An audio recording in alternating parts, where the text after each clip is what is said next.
Okay, good morning. We are back in Gemarah Sanhedrin. Of course, today is Yom Yerushalayim, and it was one step closer to having a Sanhedrin.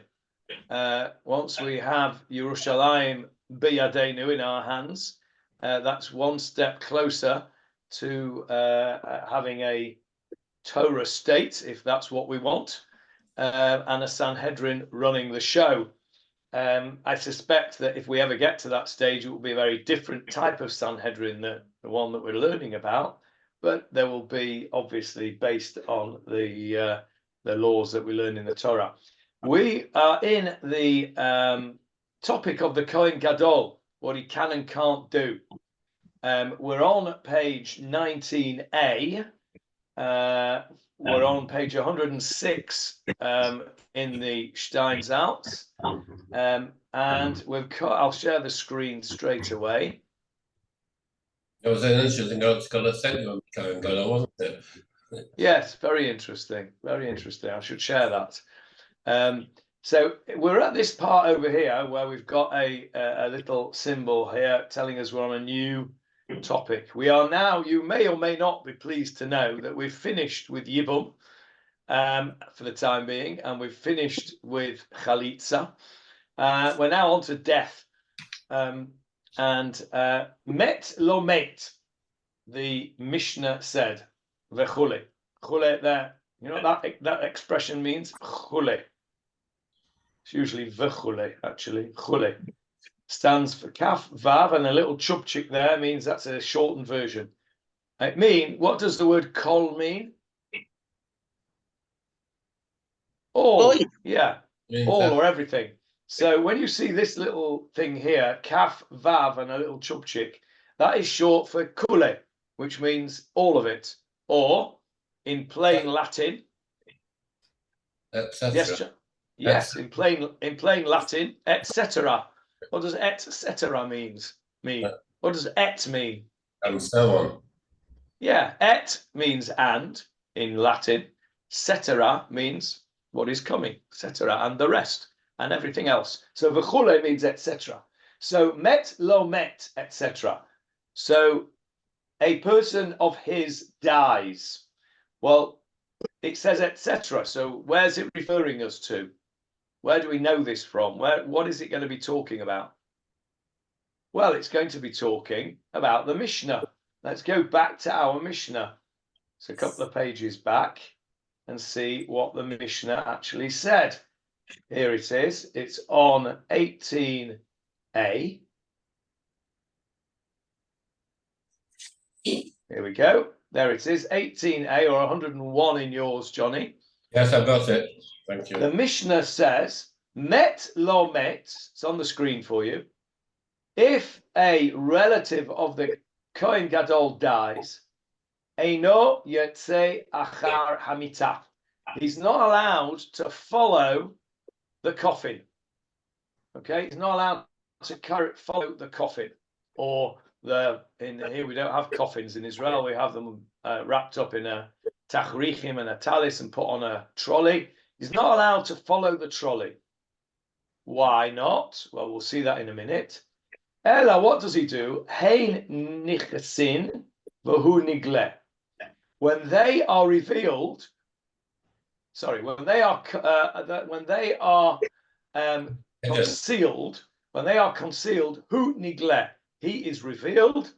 When hein niglin, when they are revealed, hu nichseh, he is concealed. What on earth is that talking about? Well, if you remember when we were talking about this, when it was the Mishnah, we explained that there had to be a separation between him and the coffin. So he wasn't able to see the coffin. So when he went round the corner and the coffin was concealed from his view, then he could come out into the street and go to the corner. And he couldn't turn the corner into the street where the coffin was until the coffin had turned another corner. Johnny, the microphone's gone funny. We're not hearing you properly. Okay, well, it's one of those bandwidth things, I think. Tell me when it usually gets better after a few seconds. Tell me when you can hear me again. It was echoing, but I think it's getting a bit better. Okay. Okay now? Yeah, okay. So the Mishnah tells us that the Kohen Gadol cannot be in plain sight of the coffin. When the coffin is visible, he has to be round the corner. And when the coffin goes round another corner, then he can come out into the street. And so he can't be in actual visual contact with the coffin. Why not? He might be overwhelmed and touch it. Yeah, he might get overwhelmed with grief and throw himself on the coffin or on the trolley with a mate, and of course he's not allowed to do that. And so then it says, "V'yotze imahen," he can go out. He can go out at petach shar ha'ir. He's allowed to go out of the Bet Mikdash and go as far as the city gates. Now, where was the cemetery where they buried this relative of his? Outside the walls. Outside the city gates, correct? Outside the walls. The cemetery was always outside the city walls. Why was that?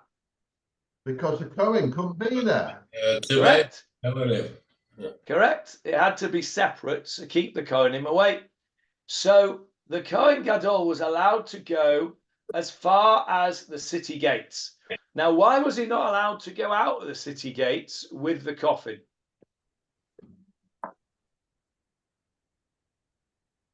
The same reason as you said before. Because he couldn't be concealed. Correct. There's no corners to go round. Same reason, yeah. Yeah, exactly. There's no buildings for him to hide behind, as it were. So that's it. He gets to the Shar Ha'ir, gets to the city gate, and there he has to stop, and off they go to the cemetery. Divrei Rabbi Meir. These are the words of Rabbi Meir.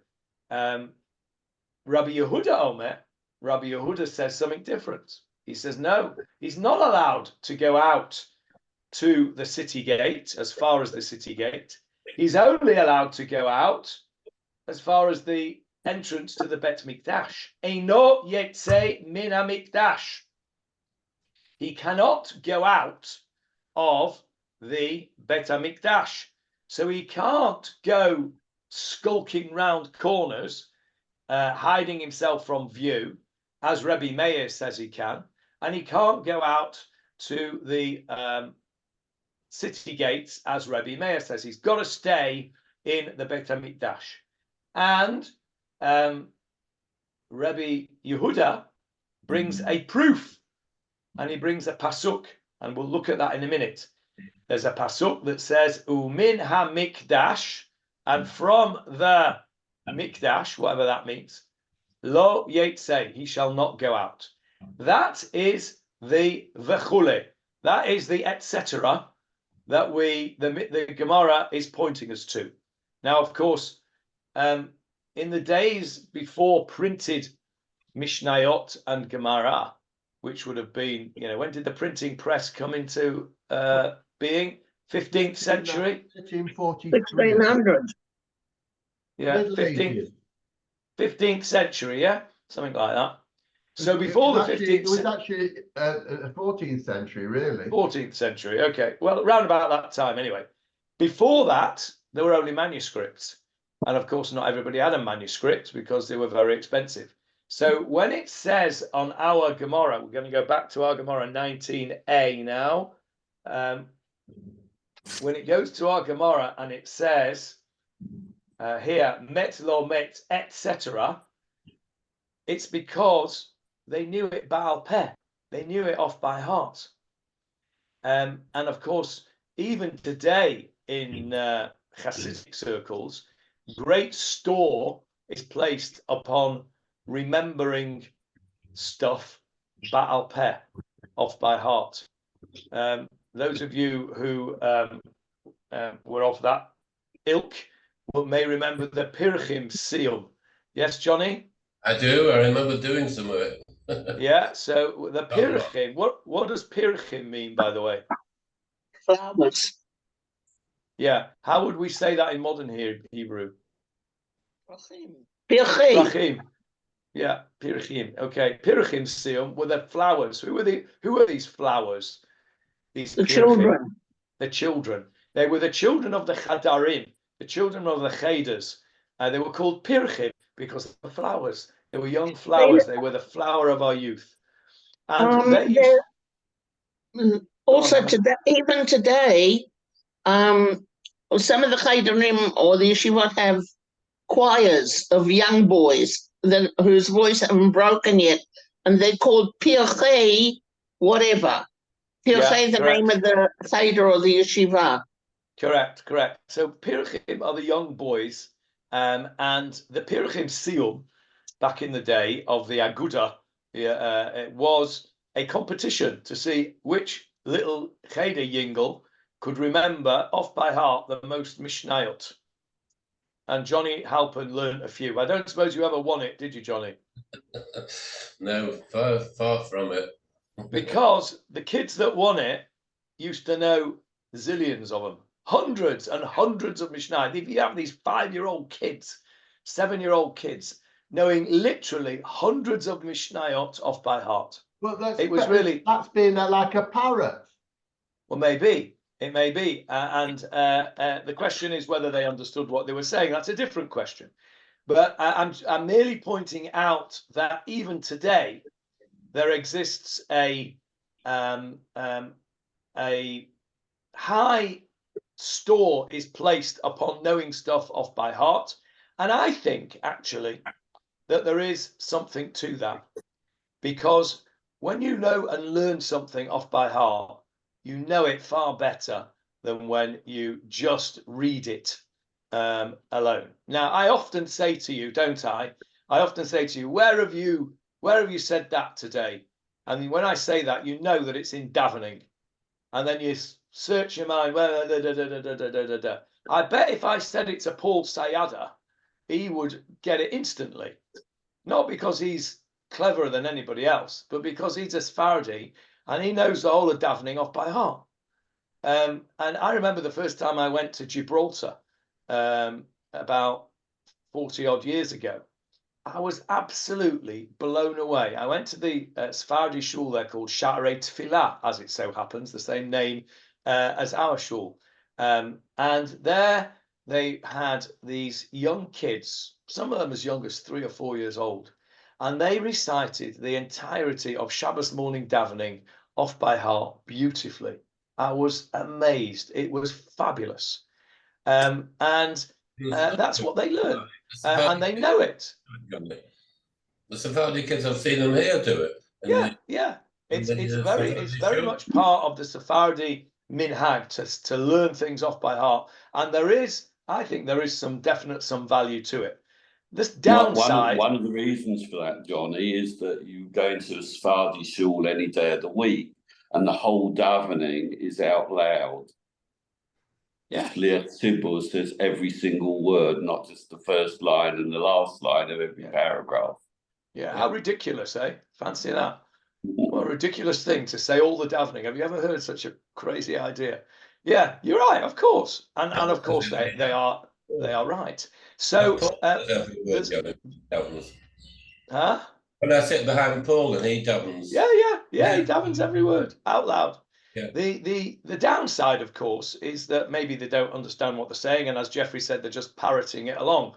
The beauty of it, of course, is to say it all out loud, to know it all off by heart, and to understand it. But okay, I'm merely pointing out that when it says v'chule here, etc., we Nebuchdik Ashkenazim and Nebuchdik 21st century Jews who have been spoiled by 7 centuries of printed work and the riches that we have of being able to open a book, have lost the ability to remember stuff out loud, off by heart. And in some ways, I'm not saying it's the most important thing in Judaism, but in some ways, I think it's a sadness that we've lost that skill. Just wanted to point that out just on the point of this v'chule. First of all, Hannah, and then Jeffrey. Hannah, you have your hand up.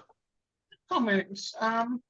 One is that even if 3 or 4-year-olds don't understand what they're saying per se, as they grow older, the understanding will come because they grow older and they understand what they're saying. That was the one comment. And the other comment is I was amazed and awed when I started to think, in one of my shiurim, I was learning about the Rambam, the introduction to Pirkei Avot. And when I realized that everything that the Rambam wrote in all of his literature came out of his head. He didn't have a computer to go and look things up. He didn't have books to go and really. He had manuscripts, like you say. But most of it came out of his head. And to be able to remember the vast amount of Jewish literature and to keep it all in your head and keep it straight must have been an incredible feat. And I'm still to today in awe of that. Agreed on both points. Agreed on both points. I think the first point is very important, and that is if you know it as a kid, if you learn it as a kid, even if you don't fully understand it, when you then learn our Gemarah, for example, and we come across something, you will know it, and then you will be able to say, now I get it. So I agree with that entirely. The second point about the Rambam knowing everything off by heart, well, that was the Rambam for a start. You know, we can't compare ourselves to the Rambam, but you're absolutely right. I just want to tell you, though, by the way, that the knowledge of something off by heart is you do know it far, far better when you're older. As some of you may know, my son Dan is coming up to the end of his Dayanut training. Bezrat Hashem, by the end of Sukkot, he will have finished his last exam and will have finished his Dayanut. He is having to learn all this stuff off by heart. He has to answer questions in his exams on all sorts of different opinions of different rabbis' opinions on all sorts of different things. It's a very, very high level. And the only thing he's allowed to take into the test with him is a Gemarah.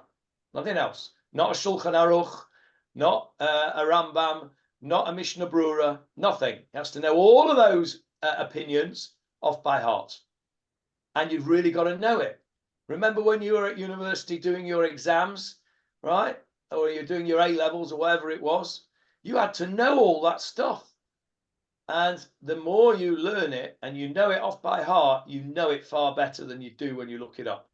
We are spoiled now because we can look things up and our brains are not as well trained as they were.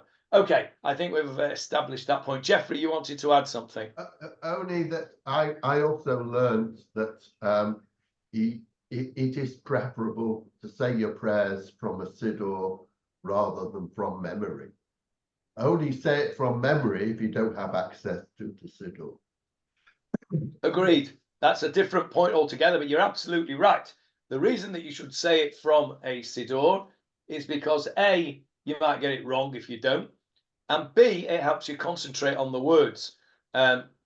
Johnny will know that our Rosh Yeshiva, Manchester Rosh Yeshiva, Rav Segal, who was a very saintly man, and I'm sure that he knew many, many things off by heart. He would not even say a bracha of Shahakol Niyeh Bidvaro without a siddur. He would have carried a siddur in his hand the whole time. Do you remember what it looked like? It was like this, I think it started off white, but by the time I saw it, it was like this scruffy grey thing, and he never let go of it. And he said, what did you say, Johnny? Al Natilat Yadayim he used to do in the siddur. Yeah, even Al Natilat Yadayim he would say it out of a siddur because he trained himself that way. That's what great people do. Yeah. Anyway, let's go on and see what the Gemarah says. That's just really a throwback to the past because it's important that we don't forget the traditions of the past, even if they are not necessarily relevant or necessary for today. We can still learn something from the traditions of the past. Let's go on. Tanu Rabbanan. The rabbis have taught us in a Braita. Umin HaMikdash lo yetzeh. The pasuk tells us from the Mikdash you should not go out. Now then, let's go to the pasuk. That's what we need to do now. We need to look at the pasuk. And there it is. I hope you've got it on the screen now, have you? Yes. Yes. Okay, Jeffrey, can you read this for us? I'll tell you where to go from. Hang on a minute. Let's go from verse 10, please. Verse 10 to 12. And the Kohen who is elevated above his brothers, upon whose head the anointment oil has been poured, who has been inaugurated to wear the garments, he shall not leave his hair unshorn or rend his garments. And he shall not come up upon any dead bodies. He shall not defile himself or his father or his mother. He shall not leave the sanctuary, and he will not desecrate the holy things of his God. For the crown of his God's anointing oil is upon him. I am the Lord. Okay, so there it is in black and white. And this is what our Gemarah is all about. Our Gemarah today is all about this pasuk here. Umina mikdash lo yetze. And he shall not leave the sanctuary. Let's go back to the Gemarah. There it is. Umina mikdash lo yetze, says the pasuk. The Breita quotes that pasuk and then says, what does this mean? It means lo yetze imahen. He can't go out of the sanctuary with them. Aval, but yotze hu acharehen. He can go out after them. Who's them? The coffin. Procession. Yeah, the funeral procession, correct. And then the Gemarah quotes our Mishnah, doesn't it? Hein nichsin v'hu nigleh.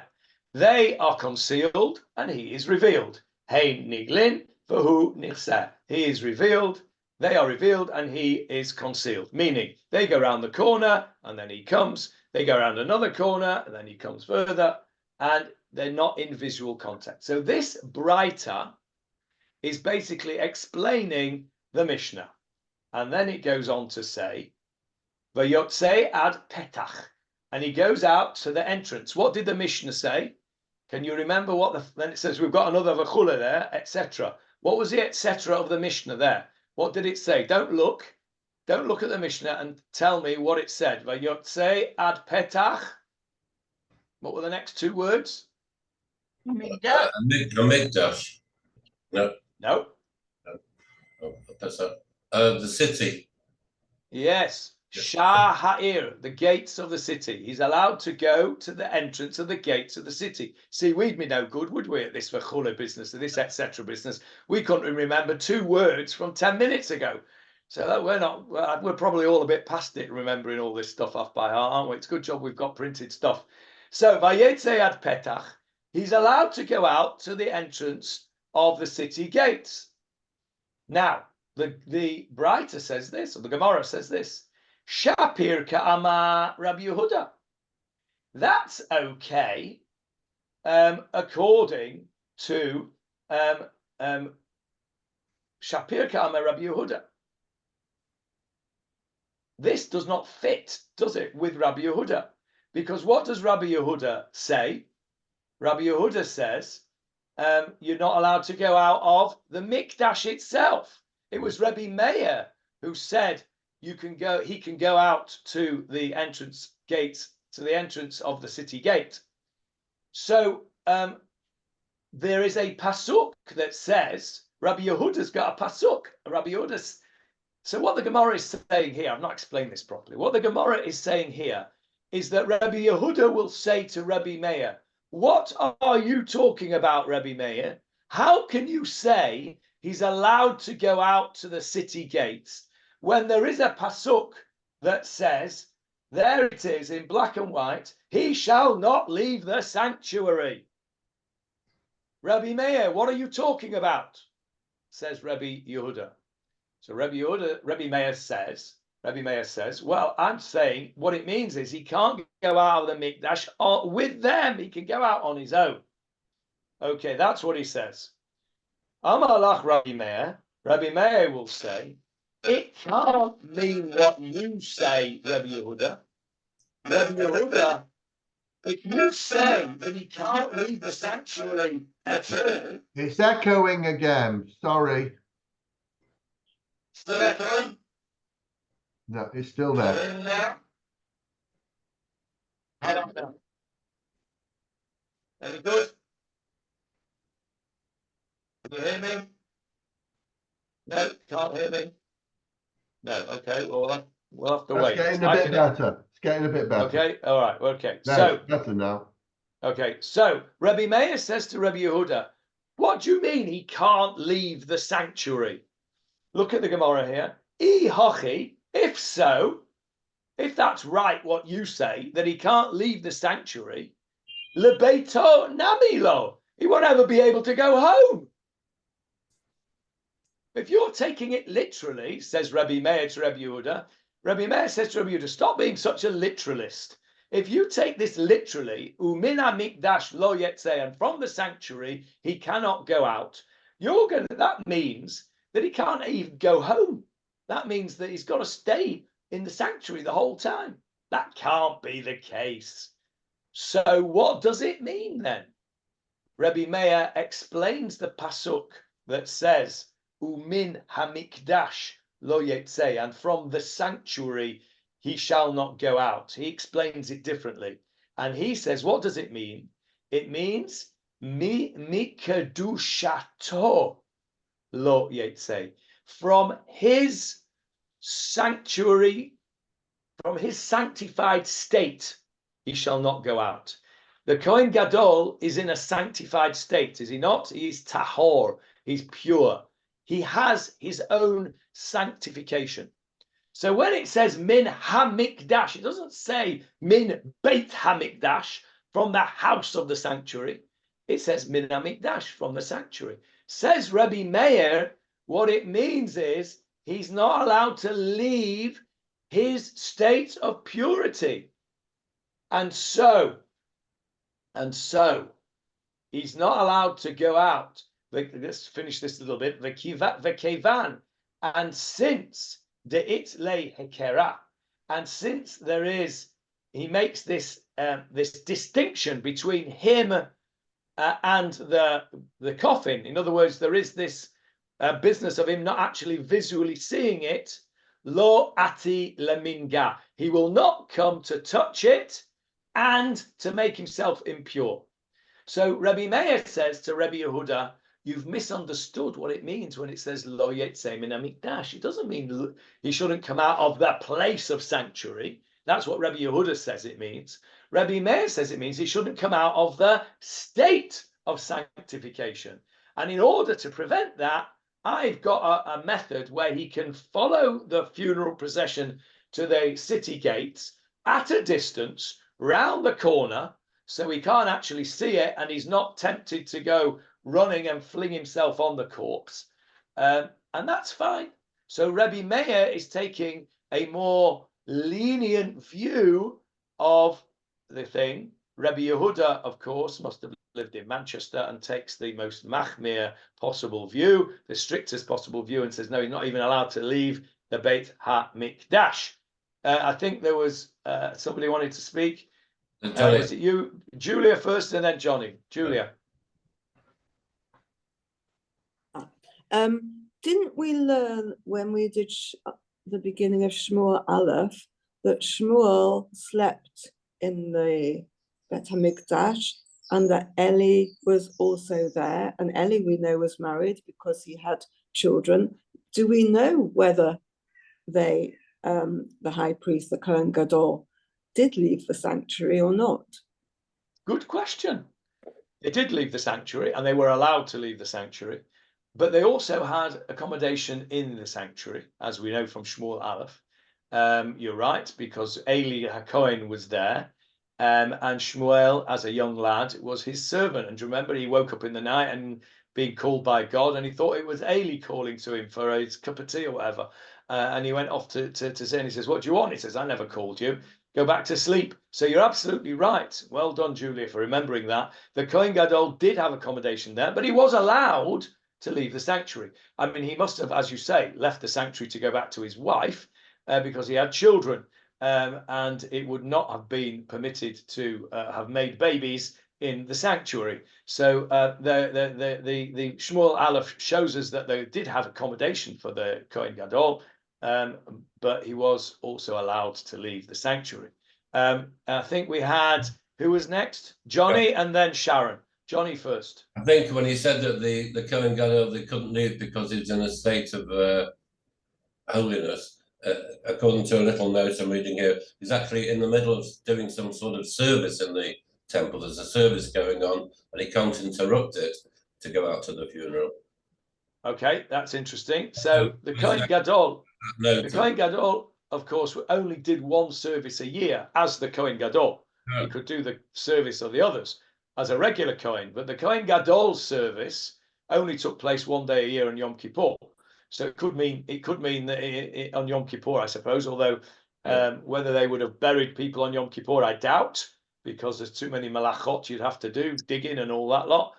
So it must mean it must mean a regular Kohen service. Yes, Sharon. I have two questions. One is, you talked about one being more lenient and one being more stringent. Do you think, Johnny and classmates, that this has a broader policy concept, or is this particular discussion only to do with trying to understand precisely the Torah words? In other words, is this part of something that is appropriate to the year 200 or 300 or 400 AD, or is this simply a question of looking at the Torah? I'm trying to understand whether this is, why this discussion is being had, and it could be for both of things, but it could be only one.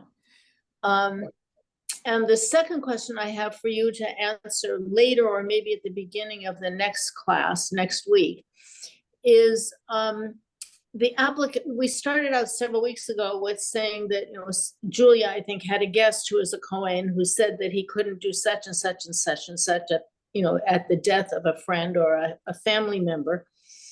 And are all of the strictures on the Kohen applicable up until the present day, even though they are not conducting services in the temple? And if so, why, or has there been some modification based on the fact that the ritual purity may have a different valence because they're not actually providing service at the sacrificial offerings? Okay, two very pertinent questions. Let's deal with the first one first. And that is, is this discussion, is the Gemarah discussion in general, when the Gemarah is discussing a pasuk in the Torah, is it purely and simply just discussing a pasuk in the Torah, or does it have wider implications?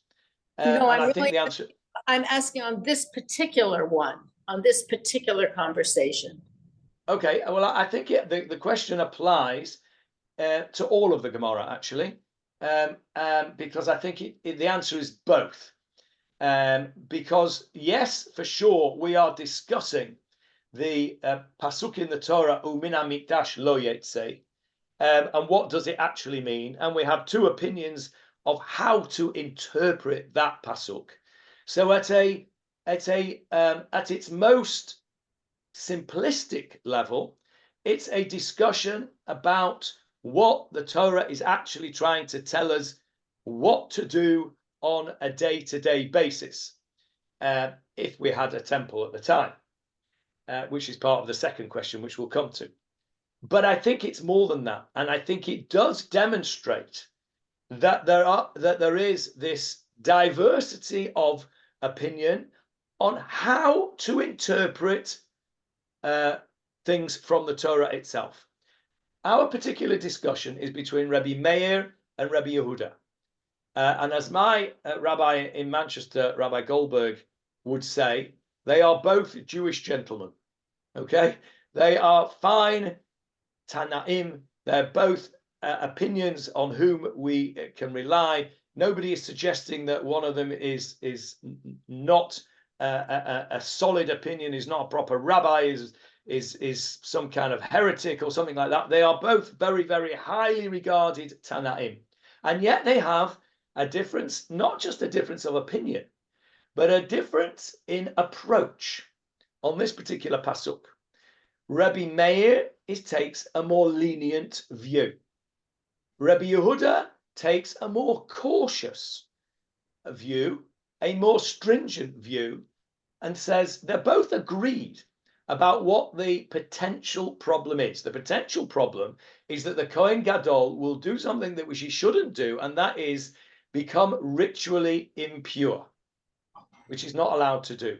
The question is, how far do we go to prevent that from happening? I'm going to go back to my usual analogy of the yellow line on the platform. Okay, the Kohen Gadol becoming impure is falling off the platform's edge. How far do we put that yellow line? Rabbi Meir says we put that yellow line to the extent that he's not allowed to see the coffin. He's allowed to go out of the Beit HaMikdash and he's allowed to skulk round corners, but he's not allowed to see it. That's the yellow line to prevent him from coming to touch the corpse. Rabbi Yehuda says that's not good enough. I want my yellow line much further back than that, and I'm not allowing him to go out of the Beit HaMikdash. That's how I, Rabbi Yehuda, interpret this pasuk, because I want to be more cautious. I want to be more strict and stringent in preventing something from occurring which would be against the Torah. So here we have two Tanaim. Now, Rabbi Meir on this occasion is taking the more lenient approach. Rabbi Meir is one of the most prolific authors. Any Stam Mishnah, any Mishnah that does not have a name to it, it says Amar Rabbi Akiva or Amar Rabbi Yehuda, Amar Rabbi this one. If it doesn't have a name to it, it's accepted that it was said by Rabbi Meir. He was the most prolific author of who's quoted in the Mishnah. So he's certainly not a lightweight, and yet on this particular occasion he takes a more lenient view than Rabbi Yehuda. And I think that that Sharon's question, and the answer to Sharon's question is that it is a very important demonstration of the fact that just because you don't take the most stringent view available, then it doesn't mean that you are any less Jewish or kosher or whatever. It is perfectly acceptable to take an accepted, more lenient view. Now, there are some that will say, if you always take the most lenient view you possibly can, it's the slippery slope, and before you know where you are, you'll have crossed a red line. And I understand that argument, and I accept that argument to a degree. And the truth is, it's horses for courses. Now, I personally believe in as much consistency as possible. So somebody who is extremely careful and takes the most stringent view, for example, on kashrut, and will only eat a certain hechsher that has got super duper checks on it, super glatt checks on it, that person who takes upon himself that chumrah, that extra stringency, kol hakavod to him. But to be consistent, he also has to take on himself all the other stringencies. So he has to be extra stringent about lashon hara, extra stringent about ve'ahavta l'reacha kamocha, extra stringent on everybody else. If you set yourself up as a Jew who is super stringent about stuff, that is brilliant, but you can't pick and choose. Okay? Similarly, if you are somebody who is not quite so careful about your lashon hara, and you don't take the most stringent view of everything, well then, perhaps you oughtn't to be presenting yourself as somebody who is so super frum that they won't do this, that, or the other, where there are less stringent views. My plea is for consistency. Now, not many people come and ask me questions, halachic questions. I'm not a posek.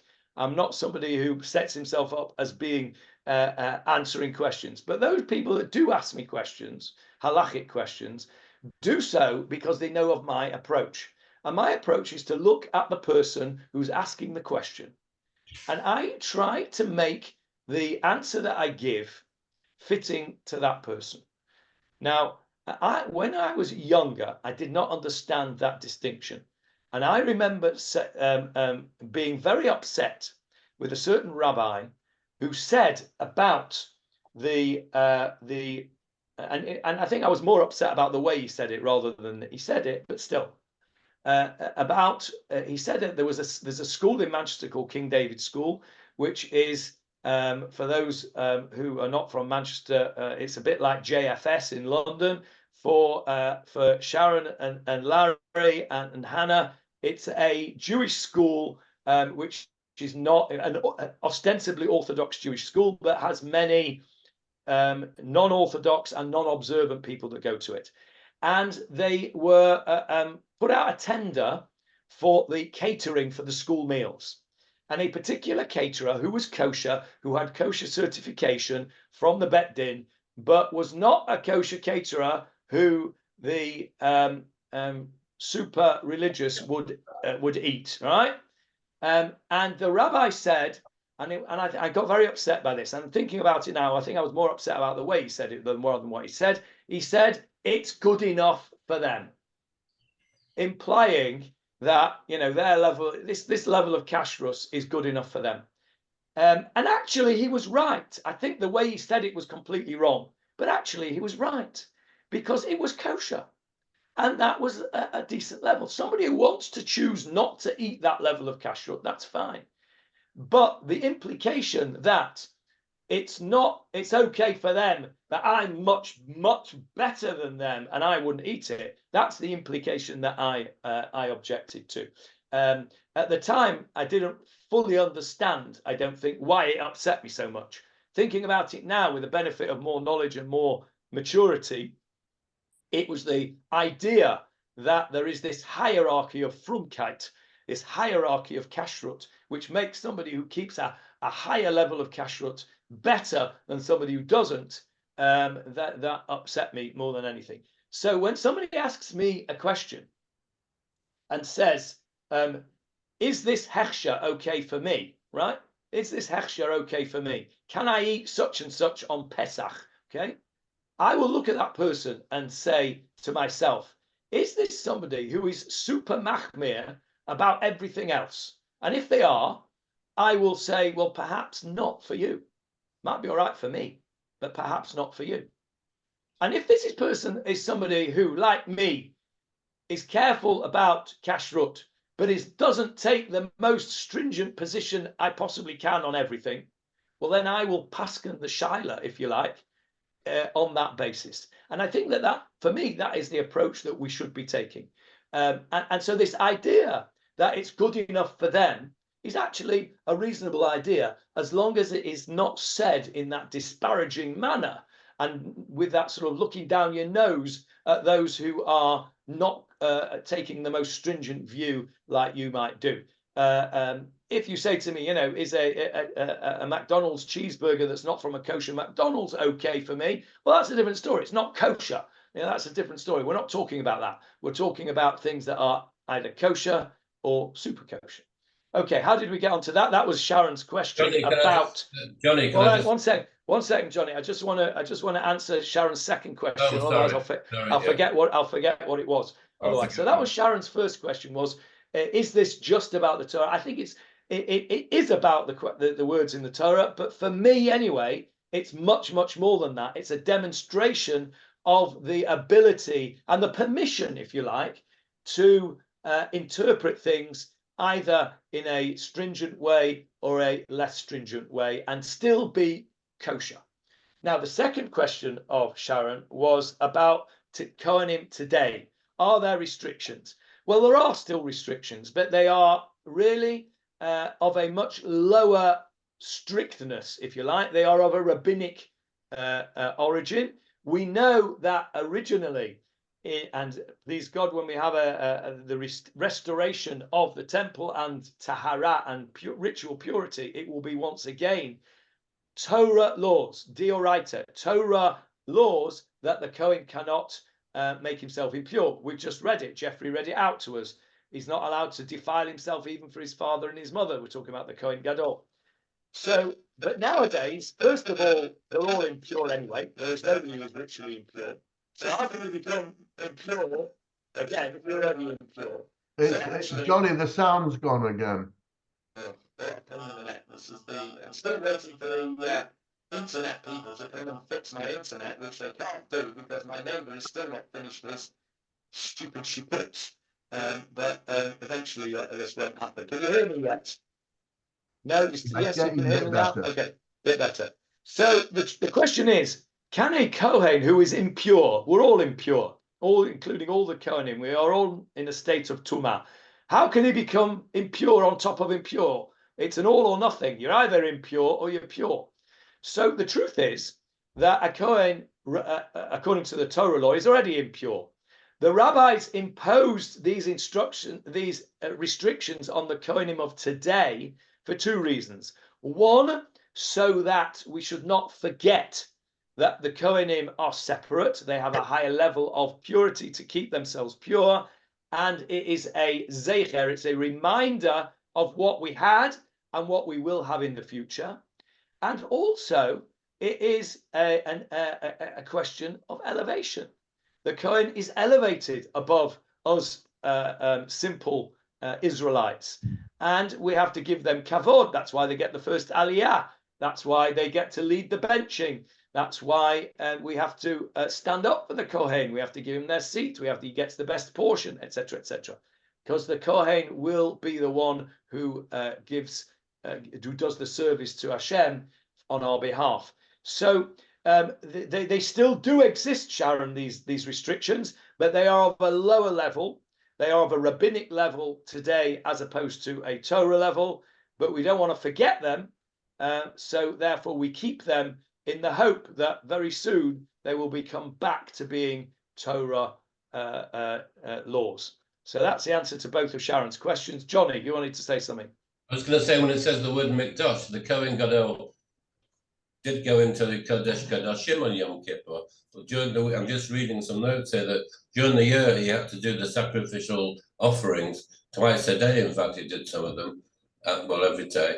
And so it's talking about that as well. He shouldn't interrupt those for the sake of mourning. Yeah, that's why I said earlier on. Yeah. When you said he can't interrupt the service that he's doing, yes. It can't have meant the service that only the Kohen Gadol does, because that's on Yom Kippur. Yeah. What I meant was it must have been the service that a regular Kohen does, which is the morning and afternoon services, the Korban Tamid. Now, any Kohen can do that. It doesn't have to be the Kohen Gadol. He'll get his turn. The Kohen Gadol will get his turn, like all the Kohanim. And we'll come to that. We won't get to it today, I don't think, or we might just. They were split into. I might as well start and explain that now. Who decided which Kohen did the service that day? Did they have a gabbai like me who decides every Shabbos who's going to be the chazan, right? And there's whoever I fancy that day is going to be the chazan. The Kohen Gadol didn't have to wait his turn, according to what I'm just reading. Well, that is true. That is true. That is true. But let's just go back a step. Okay. What was his? How were the turns arranged? Who decided who did what? Who decided who cleared out the ashes? Who decided who did the shechting? Who decided who did the sprinkling on any particular day? How did it work? Anybody know?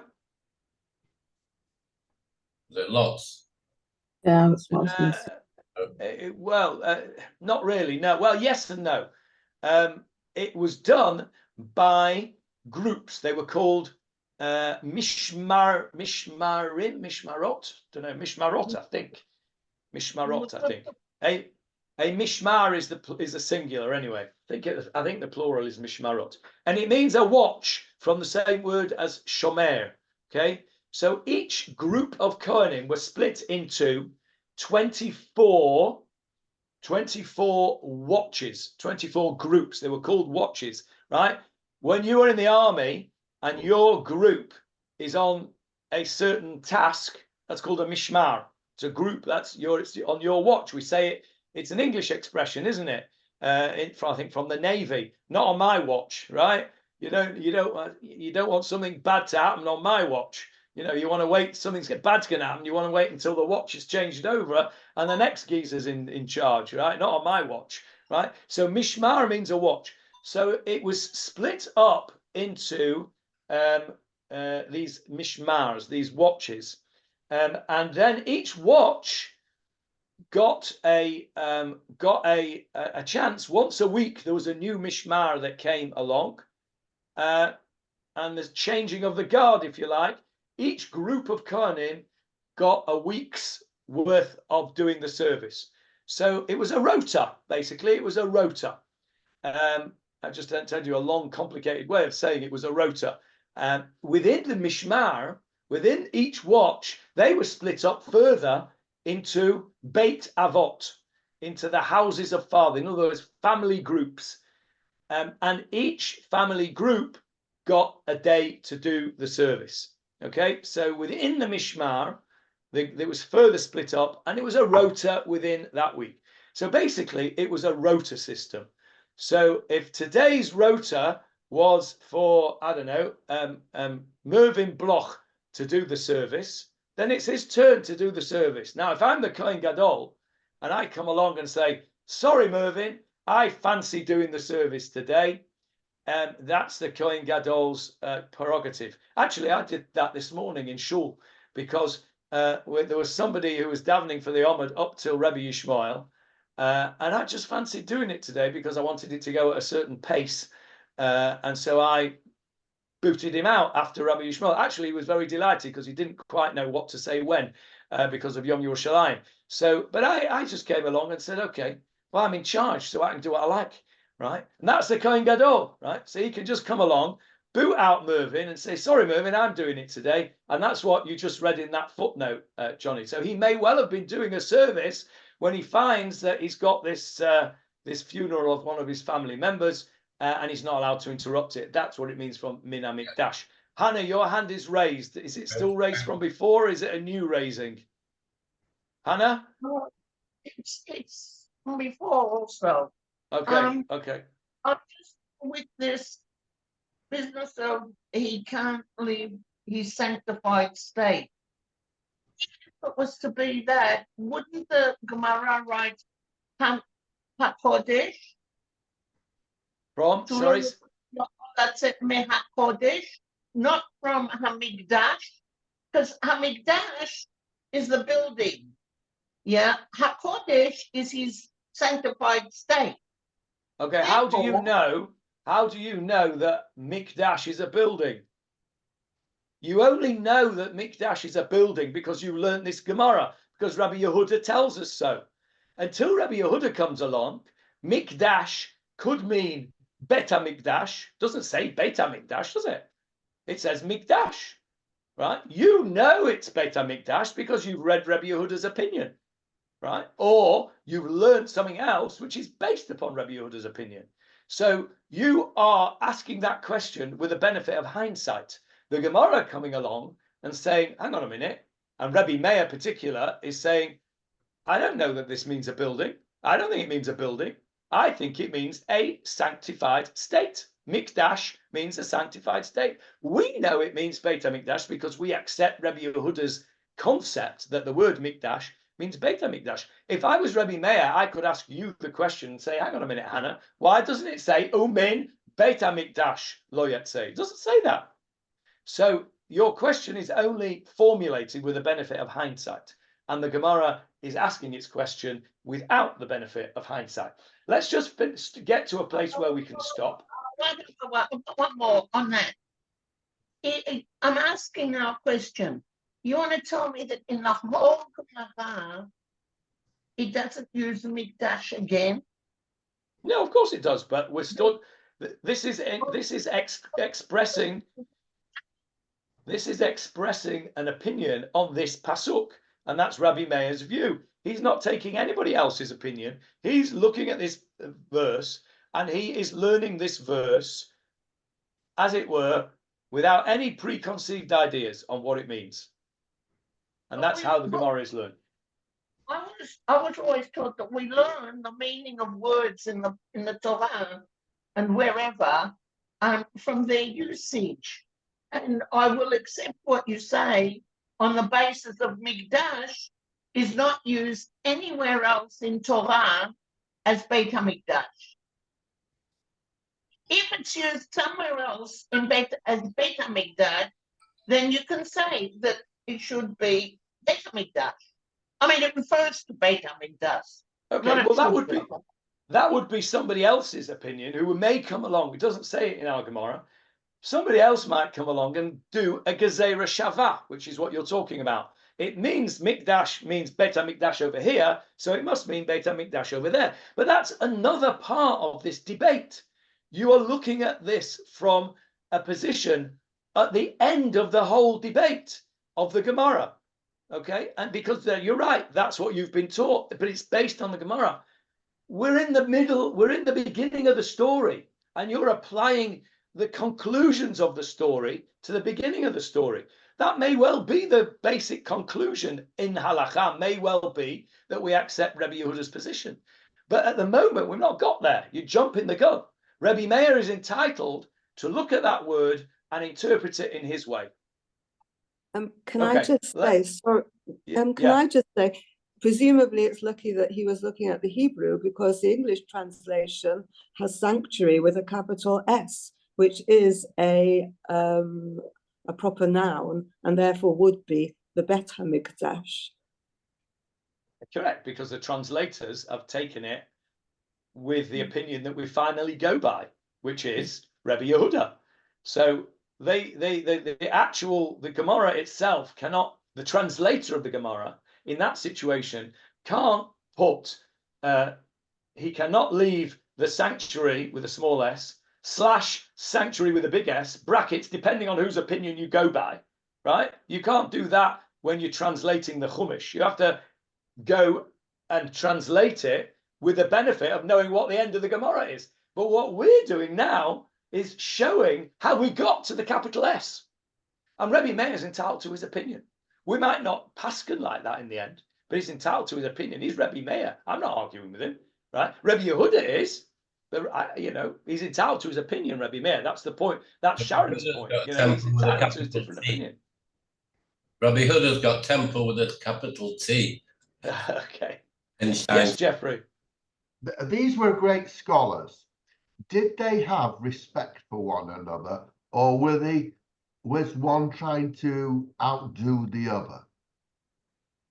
It depends who you ask, and it depends who you're talking about. There are examples of scholars having great respect for one another, and there are other examples of scholars being really very rude to one another, and not.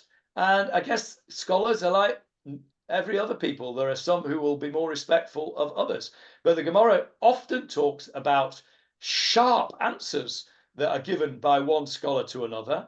And there are other stories in the Gemara of how scholars went out of their way to respect others. So the answer to your question is a two-word answer: human nature.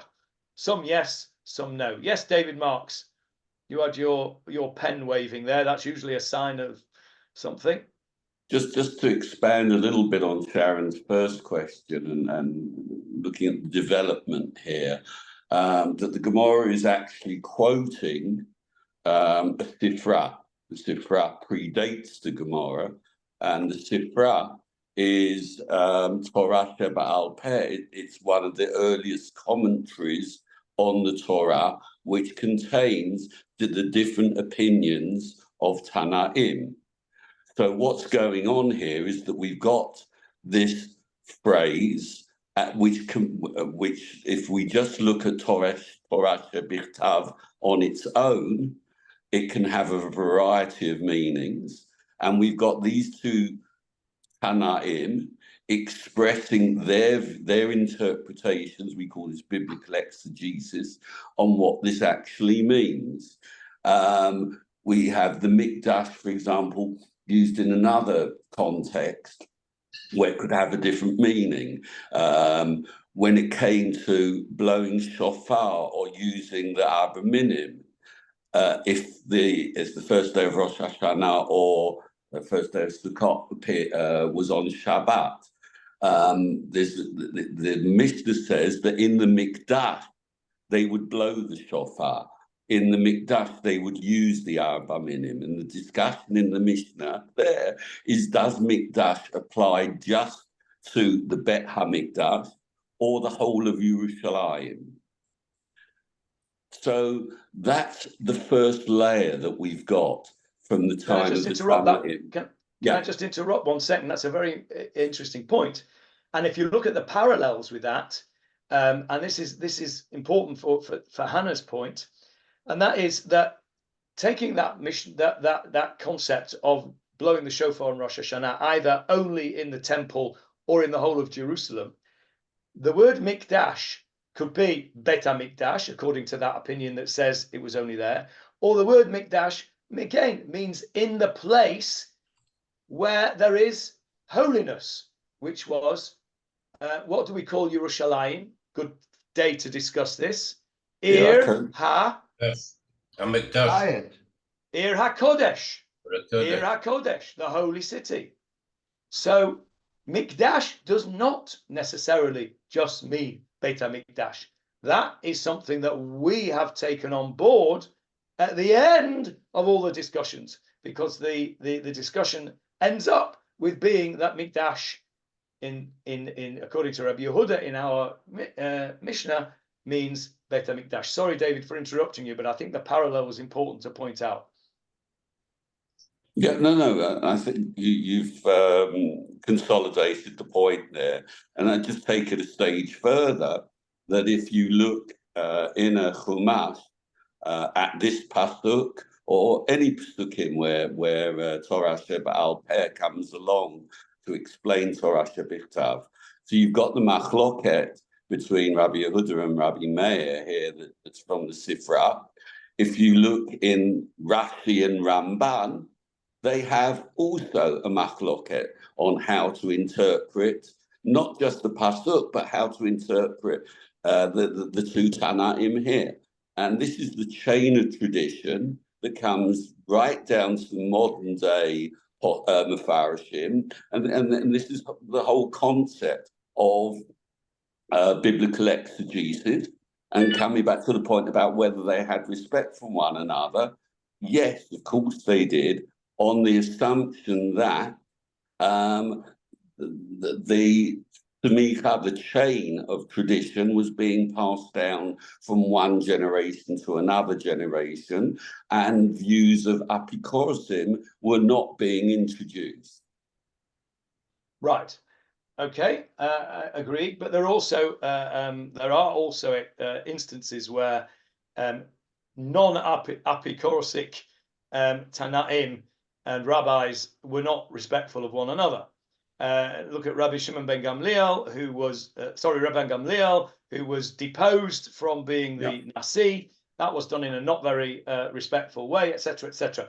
I just want to finish, because we're over time, but I want to finish the last 1, 2, 3, 4, 5, 6, 7 words, because that finishes off our little subject. I don't want to have to go back to it next week. The Rabbi Yehuda question mark. So how does Rabbi Yehuda answer Rabbi Meir's problem that if you take Min HaMikdash to mean literally he's not allowed to go out, he can't go out of his house, and it must mean that he can go out, but he's got to have this recognition that he can't see the beer, so he won't jump on it. And this here is the basis of how the most stringent people who paskin, this is the basis of the weight of their theory. Agav merare dilma mikrei va'ate v'naga.